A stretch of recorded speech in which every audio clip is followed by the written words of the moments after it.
গুলোটা গামটা নিয়ে নিলাম। গামটা নিয়ে বিচির একটা পাশে আমরা লাগিয়ে নিব। লাগানোর পরে আমি যে অংশটা ফাঁকা করে নিয়েছি এই জায়গাগুলো আমরা সেট করব, এবং আমরা যখন সেট করব এভাবে ফুলটাকে ধরব।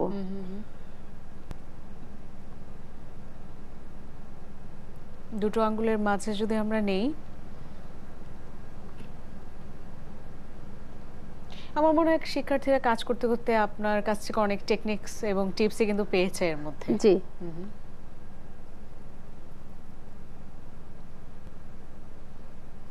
এবং এটা করার জন্য কিন্তু এক্সট্রা সময় লাগে না, টিভি দেখতে দেখতেও করা যায়। যারা শৌখিন ভাবে কাজ করতে চায়, যে না আমি একদম সবকিছু থেকে অবসর হয়ে যে আমি কাজটা করব সেটা নয়, আমি অন্য কাজ করতে করতেও আমি এটা করতে পারি।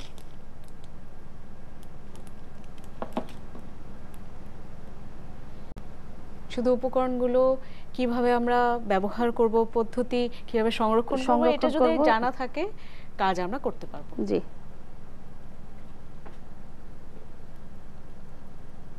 পার্ল কালারটা যে ব্যবহার করবে, কি কালার উনি ব্যবহার করবে? যে কোনো কালার? পার্ল কালারের ভিতরে 6টা কালার আছে। এখানে এরকম একটা বক্সের ভিতর, একটা বক্সের ভিতরে 6টা কালার থাকে।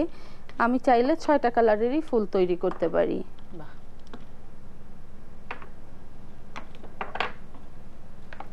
এই 6টা কালারই নিয়মটা হচ্ছে কি, আমরা যখন একটা কালার নিব, একটা এই সম্পূর্ণ একটা কালারের পুরো আমরা একটা বাটিতে ঢেলে নিব। ঢালার পরে এটা যেমন পুরো ভরা থাকবে, এরকম ভরা আরো 2 বোতল পানি নিব। আচ্ছা, অর্থাৎ মানে রেশিও হচ্ছে 2:1। আমি পানি নিব ডাবল আর কালার নিব একটা, নিয়ে আমি গুলিয়ে নিব। গোলানোর পরে ওটার ভিতরে আমি যখন স্টিকটা করব, এই স্টিকটা আমি চুবিয়ে উঠাই নেব।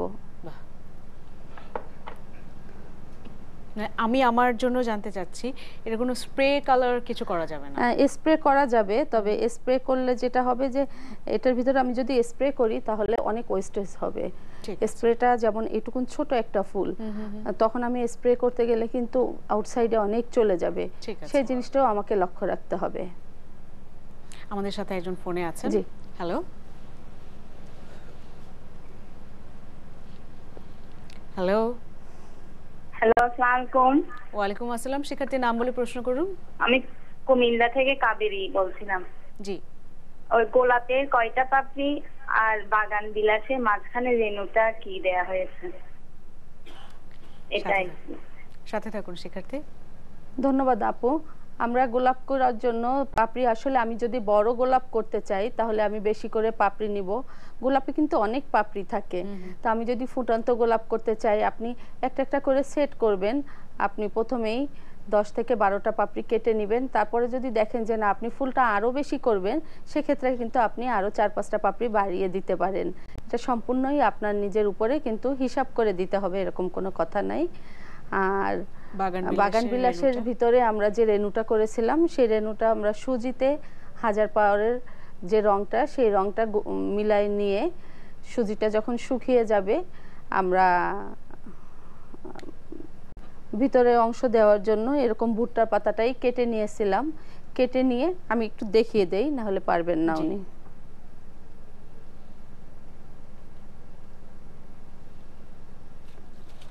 আমরা রেণু করার জন্য এরকম ভুট্টার পাতা কেটে নিয়েছিলাম।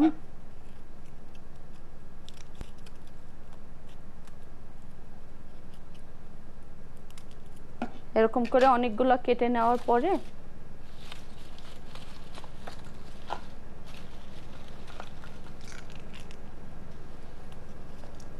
বেশ অনেকগুলো, কিন্তু আমরা বেশ অনেকগুলোই কিন্তু কেটে নিয়েছিলাম।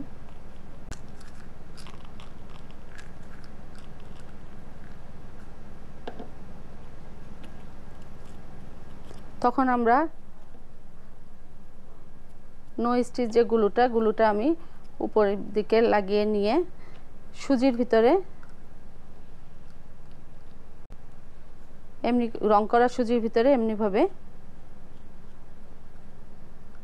সুজিটা লাগিয়ে নিয়েছিলাম, এবং এটা শুকাবার পরে আমরা বাগানবিলাস ফুলের ভিতরে রেণু হিসাবে ব্যবহার করেছি।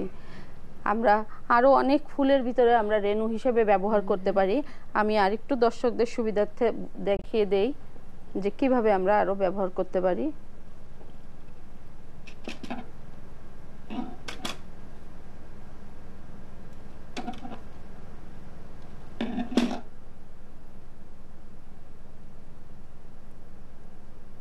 আমাদের অনেক ফুল আছে যেটা সন্ধ্যা মালতী থাকে, বা আমাদের অনেক অর্কিড আছে যেগুলোর ভিতরে একটু এরকম থাকে। তা আমি এরকম সরু তার নিব, তার নিয়ে প্রথমে কিন্তু আমি তারের ভিতরে কাগজটা পেঁচিয়ে নিব, তারপরে তারের মাথাটা একটু বাঁকা করব, এরকম বাঁকা করে, দেখা যাচ্ছে এটা হুকের মতো, হুকের মতো হবে।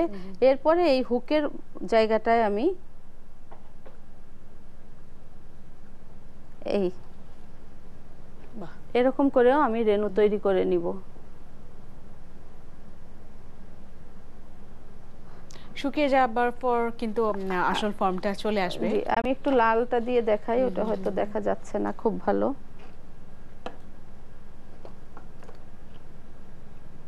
এবং সেই সাথে একটু জানি যে এই সুজিটা একদমই কাঁচা সুজি, কাঁচা টেলে সুজি, নেওয়া না। টেলে নেওয়া না। ঠিক আছে।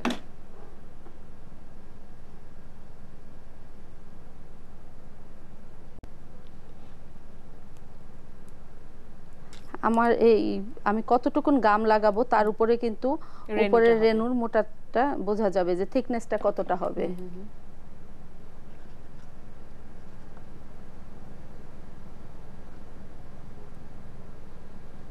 এটা সম্ভবত বোঝা যাচ্ছে, এরকম একটু বাঁকা টাইপের হবে।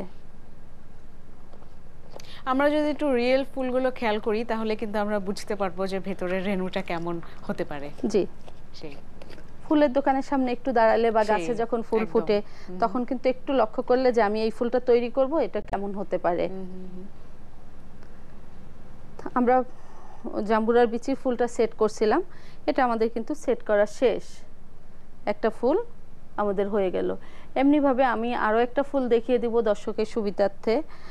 এরপরে যখন গামটা শুকিয়ে যাবে বা একদিন বা 2 দিন পার হয়ে যাবে, যদি 4-5 দিন পার হয়ে যায় তাতেও কিন্তু কোনো সমস্যা নেই। যখন একদম সম্পূর্ণ শুকিয়ে যাবে তখন আমরা রংটাকে গুলিয়ে নিয়ে তার ভিতরে চুবিয়ে কালার করব। প্রথমে আমরা রেডি করে নিব, ফুলগুলো রেডি করে নিব। প্রথমে আমি যখন কাজ করব জাম্বুরার বীজ দিয়ে, তখন আমি যেটা করব, আমার প্রথমে সেন্টার কিনে নিয়ে আসতে হবে। সেন্টারটা কিনে নিয়ে এসে সেটার ভিতরে আমি ছোট ছোট স্টিক লাগিয়ে নিব। আমি যদি তারের স্টিক করে নেই তাহলে আমি বাঁকা করতে পারবো, যেদিকে ইচ্ছে সেদিকে শেপ দিতে পারবো। আর আমি যদি ঝাড়ুর কাঠি ব্যবহার করি, আমি এটা করেছি তার, এটা করেছি ঝাড়ুর কাঠি, দুরকম। এটা আমি বাঁকা করতে পারবো না, তবে এটাকে আমি যেদিকে ইচ্ছে ওইদিকে বাঁকা করে নিতে পারবো।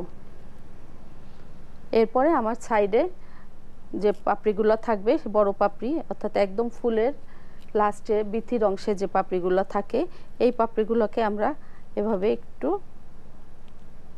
ফাঁকা করে নিব, জায়গা করে নিব, যাতে আমরা ফুলের পাপড়িগুলো বসাতে পারি। কারণ আমার ফুলটাকে ড্রাই ফুলটাকে ন্যাচারাল বোঝাবার জন্য এই জায়গাটায় আমি বসাবো। আমি কিন্তু আউটসাইডে যদি বসাই তাহলে কিন্তু ফুলটা দেখতে ভালো লাগবে না। এখানে যেমন আমার ফুলটা এই যে ব্যাক সাইডে আরেকটা বিথির অংশ রয়ে গেছে। এবং আমরা যখন সেন্টার কিনবো তখন দেখে কিনবো। সেন্টার কেনার সময় একটু বড় সাইজের, এরকম বড় সাইজের সেন্টারগুলো আমরা কিনবো। এটা একটা প্যাকেটের মধ্যে থাকে, প্যাকেটে থাকে, কেজি হিসাবে কিনতে হয়। এবং এরকম ছোটগুলোকে আমরা একটু বাদ দিব, একটু বড়গুলাকে আমরা নিব।